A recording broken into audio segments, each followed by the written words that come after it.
C'est le second barrage des phases finales de Pro D2 cette saison. Grenoble accueille Biarritz au Stade des Alpes. Avec donc l'avantage du terrain, le vainqueur de ce match rejoindra Montauban en demi-finale. La première demi-heure est plutôt à l'avantage du FCG, Grenoble qui domine. Mais ces 30 premières minutes se résument à un duel de buteurs entre David Mellé et Maxime Lucu. Avantage pour David Mellé. Grenoble mène au score et va faire un petit break juste après cette demi-heure de jeu par l'intermédiaire d'Hans Kinsey qui va marquer le premier essai de cette partie. Grenoble qui obtient une mêlée à 5 mètres de la ligne d'en but des Basques.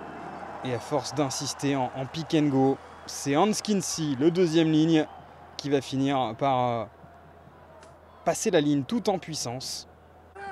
Et avec la transformation de David Mellé, ça fait 10 points d'avance pour Grenoble juste avant la mi-temps. Mais ce Biarritz-là a de l'orgueil et parvient à réagir très vite avant de regagner les vestiaires avec un mouvement dans les 22 mètres adverses qui va être conclu par Tawalo sur son aile, lui-même qui s'était montré ultra dangereux quelques minutes auparavant. C'est Lucas Dupont qui avait sauvé le FCG sur l'action précédente. Cette fois, ça va à dame pour Tawalo. L'essai n'est pas transformé, mais Tawalo permet à son équipe de revenir à 5 longueurs de Grenoble à la pause. Il y a du suspense dans ce match. Le public du Stade des Alpes tremble, mais va pouvoir se libérer dès la reprise. On joue depuis 2 minutes en seconde période. Et même si le FCG recule, Franck Pourteau là, va réussir à prendre un intervalle, à s'échapper jusque dans les 40 mètres adverses, à servir David Mellé qui lui va combiner avec Nigel Hunt qui va marquer le deuxième essai de son équipe pour le dernier match sous le maillot grenoblois à domicile au Stade des Alpes. Lui qui quittera le club à la fin de la saison. David Mellé est toujours aussi impeccable face aux perches, que ce soit sur les transformations ou sur les pénalités. Et à la 47e minute de jeu, Grenoble a maintenant 15 points d'avance. Mais encore une fois, le BO va réagir dans la foulée avec des portes qui s'ouvrent. Et le BO qui va en profiter sur cette sautée de Luke Burton. Et Tawalo signe un doublé dans ce match.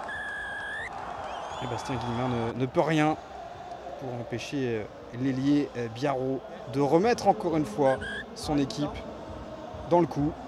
Et cet essai va donner des ailes au BO qui prend le dessus, on le sent sur le plan physique comme psychologique. Sauf que Biarritz va faire beaucoup, mais alors beaucoup trop de fautes en fin de match. Des pénalités cadeaux qui offrent des points à Grenoble. Et puis un carton jaune de Lévy pour un plaquage à retardement. Et à 14 contre 15, le rideau défensif de Biarritz va une nouvelle fois plier.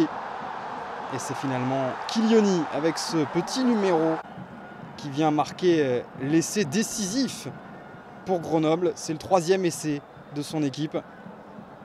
Il reste seulement quelques minutes à jouer, mais le BO a encore de l'essence dans le moteur et va le prouver à 3 minutes du terme avec un essai, un nouvel essai, le 3e pour le Biarritz Olympique qui va rapprocher les Basques au score. Un essai signé Loustono après une pénalité jouée vite à 5 mètres de la ligne. Et le BO va avoir l'occasion d'y croire avec une dernière possession dans le camp adverse après la sirène, mais sur une touche perdue. Et finalement, c'en est fini des espoirs du Biarritz Olympique. C'est Grenoble qui se qualifie en demi-finale et qui jouera sa demi face à Montauban, à Sapiac.